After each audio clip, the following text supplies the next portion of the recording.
చూసి ఇట్లా నేను బీదలైన మీరు ధన్యులు, దేవుని రాజ్యము ఆయనను వెంబడించే వాళ్ళని బీదలు అన్నట్టు ఆయన. అదే బీదలైన మీరు ధన్యులు. సేవకుడు ఎప్పుడు ఆకలి దప్పులతో ఉండాలని. కారణం ఏమిటంటే ఇప్పుడు నువ్వు 10 రూపాయలు నాకు ఇచ్చావనుకోండి, నా ఆకలి తెచ్చావనుకో, చాలు ప్రభు 10 రూపాయలు ఇచ్చాడు. వాళ్ళకు 1,00,000 పంపావనుకోండి, ఇంకా కొంచెం ఎక్కువ పంపకూడదు అంటాడు వాడు. వాడికి ఆకలి తెలియదు కదా, అంటే వాడికి ఆకలి తెలియదు కదా, మనకు ఆకలి తెలుసు. అందుకే ప్రభు, ఎందుకంటే నీకు ఆహారం పెట్టిన వాడు,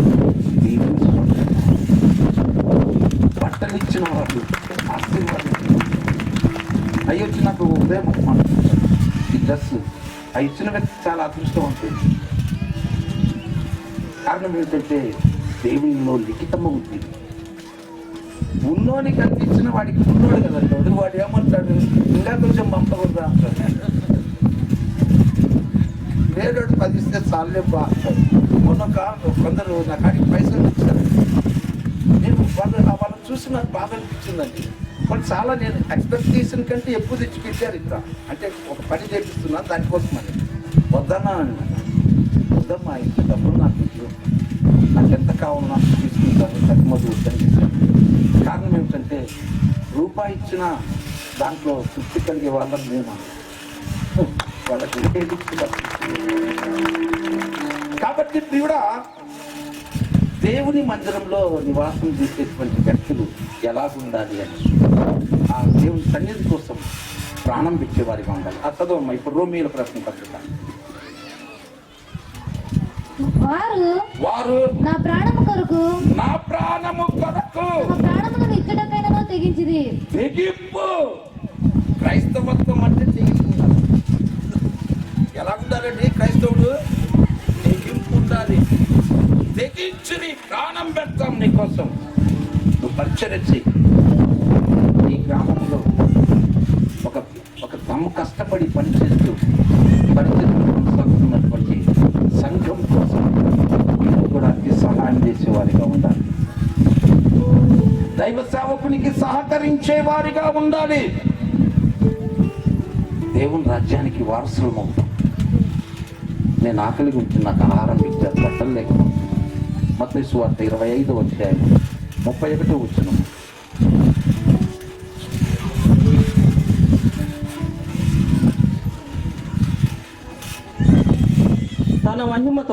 తన మహిమతో మనుష్య కుమారుడు ఆయనతో కూడా సమస్త దూతలను వచ్చినప్పుడు ఆయన తన మహిమ గల సింహాసనం మీద ఆసీనుడై ఉండును. అప్పుడు సమస్త జనములు ఆయన ఎదుట పోగు చేయబడుదురు. గొల్లవాడు మేకలలో నుండి గొర్రెలను వేరుపరిచినట్లు ఆయన వారిని వేరుపరిచి తన కుడి వైపున గొర్రెలను. Praise the lord. ఏ వైపు అండి? కుడివైపు ఎవరున్నారు? యేసుక్రీస్తున్నాడు. నేను తండ్రి కుడిపార్శ్వమున. అందుకోసమే ఎక్కడే కానీ కుడి చేతిని ఉపయోగించడం చాలా ధన్యకరం. ఎడం వైపు ఈ మాట కూడా దాంట్లో రాశాడండి. సామెతల గ్రంథం, ప్రసంగి గ్రంథం 10వ అధ్యాయం 1వ వచనంలో, జ్ఞానవంతుడు తన కుడి చేతిని ఆడించును, బుద్ధిహీనుడు తన ఎడిమి చేతిని ఆడించును. చదవండి తర్వాత రాసుకోండి. కాబట్టి ప్రియుడా, కుడి వైపున గొర్రెలున్నాయి, ఎడం వైపున మేకలు మేకలున్నాయి. కుడి ఎడమ. ఒక మాట దీని గురించి చూద్దామండి. సామెతల గ్రంథం 3వ అధ్యాయము 11వ వచనం చూడండి.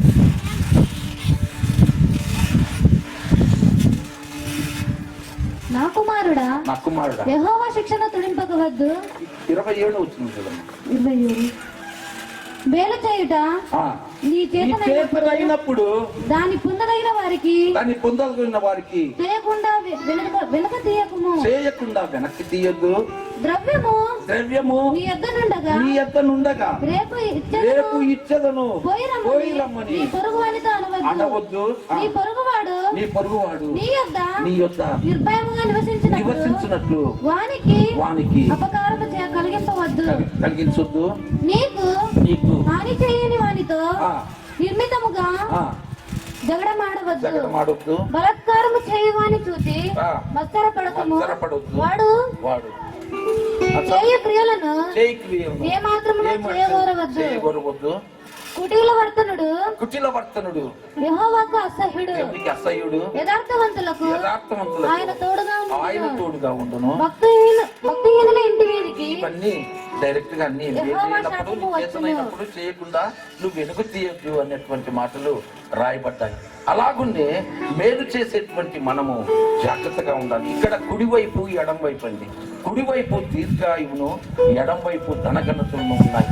ఈనాడు చాలా మంది ఎడం వైపు నిలబడే వాళ్ళు ఎక్కువ ఉన్నారు, కానీ కుడివైపు తిరిగే వాళ్ళు తక్కువగా ఉన్నారు. దీర్ఘాయువు కుడివైపు ఉంది, ధనఘనతలు ఎడం వైపు ఉన్నాయి. ఈరోజు ధనము ఘనత, ఒక సేవకుడు అంటే ఘనత పొందాలని, ఒక సేవకుడు అంటే డబ్బు సంపాదించుకున్నాను. నేను చాలా మంది అడిగారు నన్ను. ఒక అతను నన్ను వచ్చి అడిగాడండి. కొందరు ఒక ఏలియా అని ఒక అతను ఈరోజు మంచి ఫార్మ్ నుండి వస్తారు, ఆ డబ్బులు వచ్చాయి, చాలా వచ్చాయి, కారులో కారు పెట్టుకున్నాడు, ఇంటి వాళ్ళందరూ తిరుగుతారు దాంట్లో అని. అతడు ఒకప్పుడు నా వెనక బ్యాగ్ పట్టుకుని వచ్చాడు.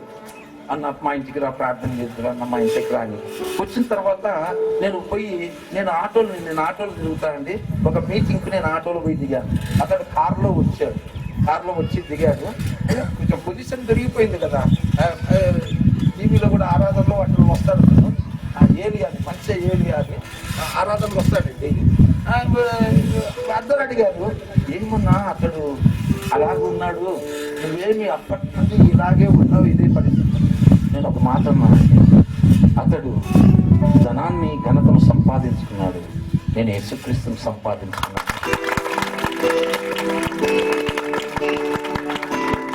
ఈరోజు నేను అలవాటు పడ్డాను ఈ స్థితికి. నాకు ఏ దిగులు లేదు, రేపేమవుతుందో నేను దిగులు లేదు, నాకేం లేదు. మనకు చాలా దిగులు ఉంటుంది. రేపు ఏమవుతుందో, ఈ కట్టించిన ఏమవుతాయో, ఈ డబ్బంతా ఏమవుతుందో, వాడు పెద్దోడు ఎలాగా ఉంటాడో, చిన్నోడు ఎలాగా ఉంటాడో, మరి నీళ్ళు ఎలా ఉంటాడు. మనకి ఏ దిగులు లేదు కదా, ఎందుకంటే ఏం లేదు కదా. చాలా సాఫ్ట్గా దేవుడి సేవ చేస్తాము, వెళ్తాం. ఎల్లప్పుడు దివారాత్రాలు ఆయన మందిరంలో గడుపుతున్నాం. సంఘ సహవాసం, సంఘం అంటే మనం ఆ సహవాసంలో ఎప్పుడు జీవిస్తూ ఉన్నాం. ప్రాణం పెట్టేవారిగా మనం ఉండాలండి. సంఘం అంటే ప్రాణం అండి. నేనంటే సంఘానికి ప్రాణం. ప్రాణం పెడతారండి, అంతే ప్రాణం పెట్టడమే కాదు, అట్లుంటుందండి. ఇక్కడ కూడా వారి త్యాగం చెల్లెలు సేవ చేస్తున్నాం. ఎంత ధన్యులు ఈ కుటుంబం. కాబట్టి వారు సంఘం కోసము గ్రామానికి ప్రాణం పెడుతున్నప్పుడు మీరు కూడా సంఘం కోసం ప్రాణం పెట్టేవారిగా రెడీ కావాలి. అప్పుడు మనము దేవుని రాజ్యానికి సిద్ధమవుతాం. ఆ మందిరములో గడిపేవారు ధన్యులు. మనం ఎలాగూ ఉండాలి అంటే పేతురు గ్రంథంలో మాట్లాడతారు. పేతురు గ్రంథము 2వ అధ్యాయము 5వ వచనంలో రాశారు.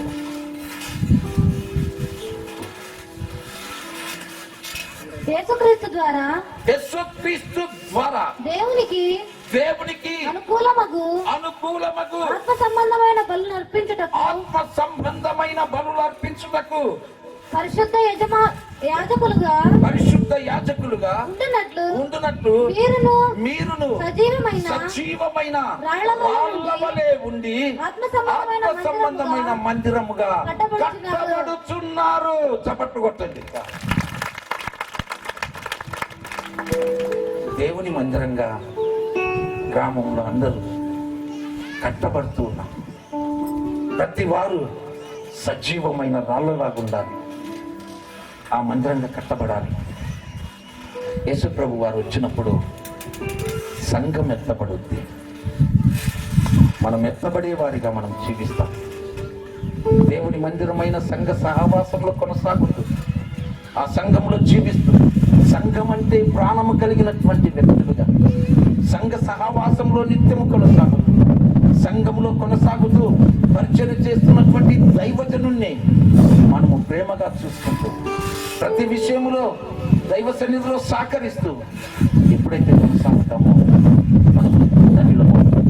ఎబ్రీయులకు రాసిన పత్రిక 13వ అధ్యాయం 14వ వచనంలో చాలా గొప్ప మాటలు చూడండి. నిలవరమైన పట్టణము మనకి ఇక్కడ లేదు. ఇది మనము నిలవరమైన పట్టణము కాదు. ఇది ఒకరోజు వీటన్నిటిని వదిలిపెట్టి వెళ్ళిపోతాం. మనం ఏ ఏజ్లో వెళ్ళిపోతాం మనకు తెలియదు, ఎప్పుడు వెళ్ళిపోతామో మనకు తెలియదు. నిలవరమైన పట్టణము మనకిక్కడ లేదు. ఉండబోతున్న దానికోసం ఎదురు చూస్తూ ఉన్నాం. సంఘము, సంఘానికి రాశాడు ఈ పత్రిక. సంఘములో ఉన్న అందరూ శాశ్వతమైన దేవుని రాజ్యం కోసం కనిపెట్టుకొని సంఘమనే ఆ మందిరావరణంలో నివాసం చేస్తున్న వ్యక్తులు నిత్యము స్తుతిస్తారు. ఆ స్తుతి చేసే వ్యక్తులు ఆయన కోసం కనిపెట్టుకొని నిర్వరమైన పట్టణములో మన కోసం నివాసాలు కడుతున్నాడు ఆయన. ఒకసారి ఒక దొరగారు ఫారెన్ వచ్చాడట ఇండియాకు వచ్చి ఢిల్లీలో దిగి ఇక్కడ ఎవరు మంచి సేవకుడు ఉన్నాడని అడిగాడు. ఒక అతను ఒక కొట్టం వేసుకొని కొట్టంలో ప్రార్థన చేసుకుంటున్నాడు. ఆ దొరను తీసుకెళ్లారు వారు. ఇతడు మంచి బిలీవరు, మంచి ప్రార్థనాపరుడు ఇతను అని ఆ కొట్టంలో ఉండే అతన్ని చూపించారు. అవునా అని అతడు ఒక 10 లక్షలు ఇచ్చి, నేను నెక్స్ట్ ఇయర్కి వస్తాను, నువ్వు మంచిగా కట్టించి నాకు గెస్ట్ హౌస్ కూడా, నేను ఉండడానికి కూడా ఒకటి మంచి హాల్ కట్టించి ఉంచమని 10 లక్షలు ఇచ్చి వెళ్ళిపోయాడు. సంవత్సరమైన దొర తిరిగి వచ్చాడు. వస్తేను కట్టించలే ఆయన, మందిరం మాత్రం కట్టించాడు, కొట్టంలోనే ఉన్నాడు, ఆయనకేం కట్టించలేదు. దొరకు చాలా కోపం వచ్చింది. ఏమిటి నేను 10 లక్షలు ఇచ్చిపోతే ఏం చేశాడు ఇలా కట్టించలేదని అతన్ని పిలిపించి అడిగాడు. ఏమిటి, నాకు ఉండడానికి నేను 2-3 నెలలు ఉంటాను కదా, ఇక్కడ పరిచయం చేయడానికి వచ్చాను, ఉండడానికి మరి ఏది ఏర్పాటు చేయమంటే చేయలేదు ఏమిటని. అయ్యా, నువ్వు ఉన్నటువంటి లాడ్జీలో వెళ్ళి పండుకో, ఈ రాత్రికి నీ కోసం ఒక నివాసాన్ని కట్టించాను, నువ్వు చూస్తావన్నా. రాత్రి వెళ్ళి లాడ్జీలో పండుకున్నాడు. మధ్యరాత్రిలో ఆకాశం తెరవబడింది. దొరగారి పేరు మీద ఒక పరలోక రాజ్యంలో ఒక నివాసం కనపడతా ఉంది. ఆ నివాసాన్ని చూశాడు. తెల్లవారుజామునే పాస్టర్ దగ్గరికి వచ్చాడు. అయ్యా, నా కోసం నివాసము పైన కట్టించబడింది. ఎలా కట్టావు నువ్వు? నువ్వు ఇచ్చిన డబ్బును బీదలు, విధవరాంగ, అనాథులకు సాయం చేశామని చెప్పాడు.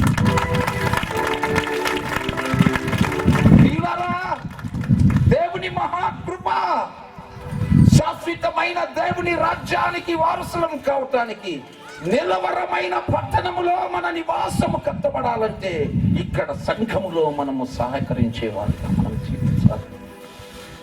సంఘం కోసం ప్రాణం పెట్టి, కారణం ఏంటంటే యేసు ప్రభు వారు ప్రాణం పెట్టి నిర్మించారు. మనం కూడా ఆయన కోసం ప్రాణం పెట్టేవారిగా, దైవ సేవకులకు సహకరించే వారిగా కొనసాగితే మన కోసం అక్కడ శాశ్వతమైన రాజ్యంలో నివాసం కట్టబడుతుంది. నిలవరమైన పట్టణము మనకిక్కడ లేదు. ఎంత గొప్ప సేవకుడైనా, ఎంత గొప్ప వ్యక్తి అయినా, ఎంత గొప్ప వాడైనా, ఎలాంటి వ్యక్తి అయినా ఇది స్థిరం కాదు. స్థిరం కాని దానికోసం మనం ఆరాటపడే కంటే స్థిరమైన దానికోసం ప్రయాసపడతాం. స్థిరమైన రాజ్యంలో మనకు నివాస స్థలం, అది సంఘములో కనిపెట్టుకుని జీవించేటువంటి వ్యక్తులు. నిలవరమైన పట్టణము మనకిక్కడ లేదు కనుక ఉండబోతున్న దానికోసం ఎదురు చూస్తున్నాం. కాబట్టి మనం ఎల్లప్పుడూ ఆయనకు స్తుతి యాగము చేద్దాం. దేవుని మందిరములో కూడుకొని వెళ్ళిన వెంటనే మనము స్తుతించే వారిగా జీవించాలి. స్తుతి యాగము, స్తుతి అనగా ఆయన నామమును ఒప్పుకొని జూహాపలం అర్పించదు. జూహా అంటే నాలుక అని అర్థం. ఆయన నామాన్ని అందరూ ఒకసారి యేసు అనండి, ఏం పలికింది? నాలుక. యేసు అన్న మాట నాలుక పలుకుద్ది, ప్రభు అన్న మాట పెదాలు పలుకుతాయి. అందుకే ప్రభువా ప్రభువా అని పిలుచు ప్రతివాడును పరలోక రాజ్యంలో చేరడు. పెదాలతో గణపరుతురు గాని మీ హృదయము నాకు చాలా దూరముగానున్నది. కాబట్టి యేసు ప్రభు అని నీ నోటితో ఒప్పుకొని ఆయనను మృతులలో నుండి లేపనని నీ హృదయం నందు విశ్వసించిన ఎడల నీవు రక్షించబడుదు. యేసు ప్రభు నామాన్ని స్తుతించాలట. నువ్వు మోకరిల్లి దేవుని మందిరంలోనికి వెళ్ళిన వెంటనే యేసు ప్రభు యేసు ప్రభు యేసు.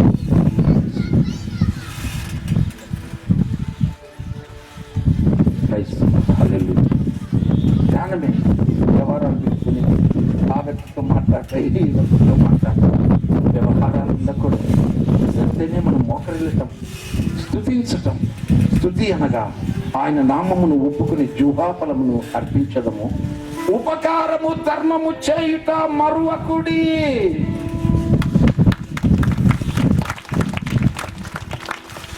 ప్రతి వ్యక్తికి ఉపకారం చేయగానే అపకారం చేయదు. యేసు ప్రభువు నమ్మి నువ్వు అలాగూ జీవించొద్దు ప్రియ తమ్ముడా, ప్రియ చెల్లి. నీ పొరుగు వాడిని ప్రేమించాలి అంటే ఉపకారం చేయము. నువ్వు ఉపకారం చేయి, అపకారం తలపెట్టొద్దు, అపకారం చెయ్యొద్దు. అపకారం చేస్తే అపకారం నీ మీదే నిలిచింది. మానవ జీవితంలో ఏది మంచిది లేదండి. ఏదన్నా మంచి చేస్తే 10 మందికి చెప్పిపోవడం, ఏది చెడు చేస్తే అది ఎవరికి చెప్పవు. కాబట్టి నీలో చెడు ఉందా? చెడే. ఎందుకంటే మంచి చేసినట్టు అందరూ నేను సంపించినా, డబ్బులు ఇచ్చినా, నేను అది చేసినా, ఇవి చేసినా. ఒకడు దండూరు వేపించుకుంటాడు. ఒక అతడు సండే వేయటానికి వచ్చేవాడు. ఎప్పుడైనా 100 రూపాయలు వేస్తున్నాడు అనుకోండి, పబ్లిక్ లో తీసుకొస్తాడు 100 అని. ఎప్పుడన్నా చిల్లర డబ్బులు అనుకోండి, రహస్యంగా ఇంత పట్టుకొని వస్తాడు. చాలా మంది దండూరే తీసుకునే వాళ్ళు ఉంటారు. చేయకూడదండి. నీ కుడి చేతితో చేసేది, కుడి చేతితో చేసేవాడు ఎప్పటికీ ఎడమ చేతికి. ఎడమ వైపు ఎవరు ఉంటారు? లోకస్తులు ఉంటారు. ఆడిచ్చేవని తెలిస్తే రేపు లోకస్తులంతా వచ్చి మా గుడి ఇవ్వకూడదా అంటారు. అర్థమైందా? కుడి చేత అంటే ఇది దైవికమైన అది ఎడమ చేతితో నీకు తెలిసినావు అనుకో, మన లోక సంబంధం ఆయనకి ఇచ్చేవంట కదా, మా గుడి ఇవ్వకూడదా అంటారు. ఇవన్నీ బైబిల్లో చాలా ఉన్నాయి విషయాలు. మనకి జీవిస్తాం, ఏం చేస్తాం, ఎలా అలాగే తండ్రి వేపించకూడదు. ఇచ్చేది అసలు చాలా రహస్యంగా ఉండాలండి. దైవజనం ఇచ్చేది చాలా రహస్యంగా. ఎన్ని వేలు లక్షలు ఇవ్వండి, ప్రజలకు తెలియకూడదు. తెలిస్తే ఎడం వైపు ఉండే జనాంగం అంత వచ్చి మీద పడతారు. కాబట్టి మేలు చేయాలి, ఉపకారమును ధర్మము చేయుడి, ఇట్టి యాగము దేవునికి ఇష్టము. చప్పట్లు కొట్టండి. యాగము చేయుట అనగా దేవుని మందిరములో స్తుతిస్తూ ఆరాధిస్తూ ఉపకారం ధర్మం చేస్తూ జీవించటము దేవునికి ఇష్టం. ఇతడు నా ఇష్టానుసారుడు. దేవుడికి ఇష్టమైనటువంటి జనాంగం మనం. దేవుని ప్రేమకు, దేవుని కృపకు, దేవుని మందిరమైన సంఘములో నివాసము చేస్తున్న మనమందరము ఉపకారము ధర్మము చేసేవారిగా మనము జీవించాలి. తర్వాత 17వ వచనంలో ఒక మాట రాశాడు, మీపై నాయకులుగా ఉన్నవారు లెక్క ఒప్ప చెప్పవలసిన వారి వలె మీ ఆత్మలను కాయుచున్నారు గనుక దుఃఖముతో వారా పని చేసిన ఎడల మీకు నిష్ప్రయోజనం. ప్రియుడా, మీ సేవకుడు దుఃఖపడితే మీ నుండి మీరు చాలా నష్టపోతారు. దుఃఖపడకూడదు. రేపు మీకేం కాదు, రేపు అడిగేది వాళ్ళను, ఆత్మలను. ఎలాగ చేశారు, ఎలాగ నడిపించారు ఆత్మలను అని. ఇప్పుడు పెద్ద పెద్ద సంఘాలలో లక్షల మంది వస్తున్నారని ఆనందపడుతున్నారు వాళ్ళు. రేపు వాడి లెక్కంతా ఆయన అడుగుతాడు. ఆయనకు అర్థం కావటం ఆ భూలోకంలో చాలా మంది వచ్చారు నా కాడికి, లక్షల లక్షల మంది వచ్చారు అని. ఇప్పుడు ఒక కొత్త ప్లాన్ నేర్చుకున్నారు వారు. ఎలాగ ప్లాన్ అంటే మీటింగ్ పెట్టించేది వారు. ఎలాగంటే ఈ గ్రామానికి వస్తున్నారు అనుకోండి వాళ్ళు, ఇప్పుడు పెద్ద పెద్ద సేవకులు వాళ్ళు, వారు పెద్ద సేవకుడు వస్తున్నాడు అనుకో, ఆ గ్రామంలో ఆ జిల్లాలో ఉండే సేవకులందరినీ పిలిపిస్తారండి వాళ్ళు. తీసుకొని మీకు స్టేజ్ మీద షూట్ ఇస్తారా, డబ్బులు ఇస్తాను మీకు కావాలండి అని. వీళ్ళు ఏం చేస్తారంటే